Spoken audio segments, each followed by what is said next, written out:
বয়স্ক একজন ভদ্রলোক আর আধা বয়সী একজন লোক নিজেদের মধ্যে অনেকক্ষণ ধরে কথা বলছিলেন। আমি পাশেই দাঁড়িয়ে আছি। কথা বলতে বলতে বয়স্ক ভদ্রলোক বললেন, জানো স্বদেশ, আমার ছোট মেয়ের তো ডিভোর্স হয়ে গেল। কথাটা শুনে স্বদেশ নামের লোকটি যেন আকাশ থেকে পড়লেন।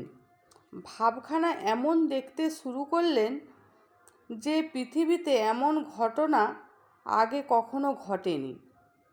জিভ কেটে বললেন, সে কি, মেয়েটার ডিভোর্স হয়ে গেল? এত কম বয়সে ডিভোর্সি মেয়ে ঘরে বসে থাকলে বাবা মায়েদের জ্বালার শেষ থাকে না। শুনে খুব খারাপ লাগছে। এমন প্রতিক্রিয়া দেখে বয়স্ক ভদ্রলোক হেসে ফেললেন। করুণা করে কথা বললে সবাই যে সেটা পছন্দ করে না, এটা বয়স্ক ভদ্রলোককে দেখেই বুঝে গেলাম। এদিকে বয়স্ক ভদ্রলোককে হাসতে দেখে স্বদেশ বলে উঠলেন, মেয়ে ডিভোর্স হয়েছে তাতেও তুমি হাসছো? হাসছি তো তোমাকে দেখে, এই হচ্ছে তোমাদের দোষ। যতটা তোমাকে দেখে আমার খারাপ লাগছে, ততটা আমার মেয়ের ডিভোর্সের জন্য খারাপ লাগেনি।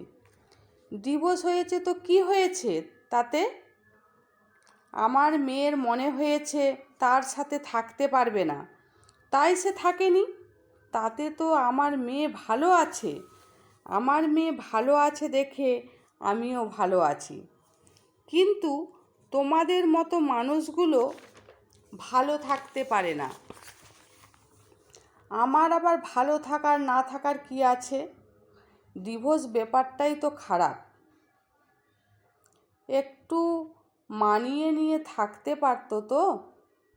আসলে ওটাই আমি মেয়েকে শেখাইনি। অন্যায়ের সাথে আপোষ করা শিক্ষা যে আমি দিইনি, সেটা ভালো কথা।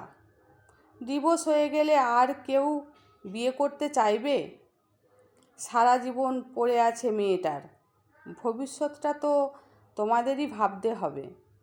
বাই দ্য ওয়ে, মোটা অঙ্কের খোরপোশ আদায় করে নিয়েছো তো?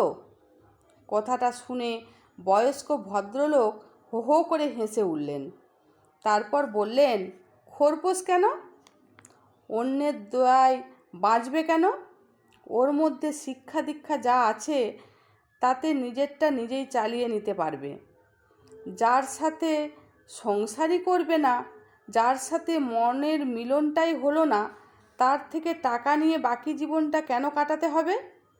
তবে জানো, অ্যাডভোকেট মেয়েকে জিজ্ঞাসা করেছিল খোরপোশ দাবি করবে কি না।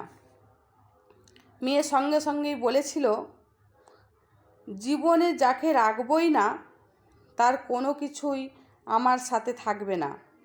অন্যের উপার্জিত টাকা গ্রহণ করে নিজেকে ছোট করব না।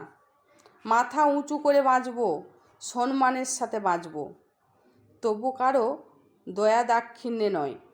মেয়ের এমন কথা শুনে তখন আশেপাশে যে কয়েকজন ছিল তারা আমাকে বলেছিল, আপনার মেয়ে তো বেশ ব্যক্তিত্বময়ী, চরিত্রের এমন দৃঢ়তা অনেকেরই থাকে না।